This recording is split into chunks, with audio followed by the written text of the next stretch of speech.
I'm Ed Amoroso, and I'm here with two folks from Certainty, Scott Pronger and Kevin Beauregard. And guys, what I want to talk to you about is this idea of building security in versus embedding security maybe as an afterthought. Let's start with you. You as you look at this security industry, do you still see people maybe not building security in? I think we would all agree that it's better to do that, but do people sometimes not do that?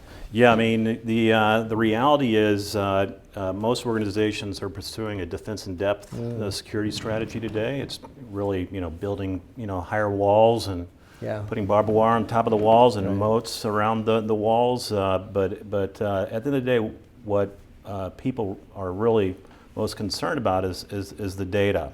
That's what the bad guys are after. They're after the organization's data, whether it's their customer data, financial transaction data. And what we do is we actually protect the data. And there's a saying going around today that data is the new attack surface. I mean, that's really what the bad guys are trying to get. And we like to think of data as an endpoint, just like a device or an application or a router or firewall. And so we basically put security into the data itself. And that's a more effective technique than maybe building something around, like if I want to protect a data repository, a bunch of data items in some store somewhere. The idea would be come at it from inside as opposed to building around. Do I have that right? Well, you're still going to want to try to keep the bad guys out of the organization or out of your networks. Because you can still, sometimes you can't if data's floating around a network. Right? And sometimes the bad guys are they're already in. They're already in the organization. They're internal to the organization. Right. They could be your own employees. Yeah. But what we want to make sure happens is that if the data does fall into wrong hands, that it can be utilized by that entity. Yeah, that's a fair point. So only people that are authorized, that have the right governance, are able to get access to the data. And then if the data does end up in the wrong place, we could actually have data that kind of phones home, lets you know where it is, or it could take some type of action. For example, could self-destruct or shred itself. Mm-hmm. Kevin, in your experience, have you seen this theme of building in versus not building in come up over and over again? Is that something that you've seen? Well, what's happening is, like every business is having to adopt and change. Historically, compliance has always been a role of advisory, whereas in today's world, the world of compliance, people are having to become their self-policing, their own compliance officers within themselves, so through policies and procedures.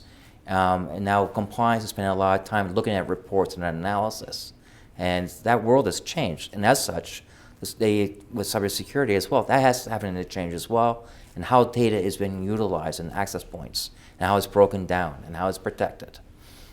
Yeah, let's take a case study. So with Certainty, you guys manipulate the structure of data, breaking it up, and actually embedding or inoculating or injecting security in. Right. Would it be hard to put all that stuff back together if you did something like that? How do you guys handle that? Well, we have our own proprietary technology to actually, once we break it down, break it up and put it all over the place to protect itself and encrypt it, when it's time to bring it back together again, our technology accumulates all that data file and puts all the pieces back together again as it once was, with all the rules embedded within it. You're a compliance expert. I've heard people reference security by design as a paradigm for building things.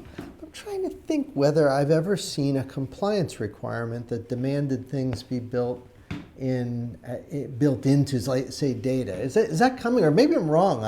I don't think I've ever seen a good, solid compliance requirement that got that right. No, that's absolutely correct. In today's world, we are the inventor of self-policing data. And with our technology, we're able to give our clients the ability to control that information in a new fashion.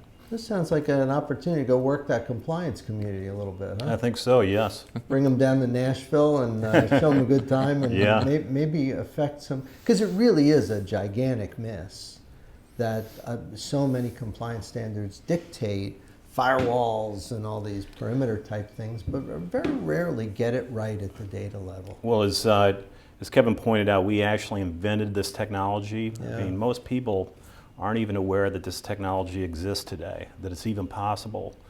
And the other thing that's making this possible as well is just the power of computers today. You couldn't have done this 5 years ago. The processing power of CPUs just they weren't powerful enough to be able to support this type of technology.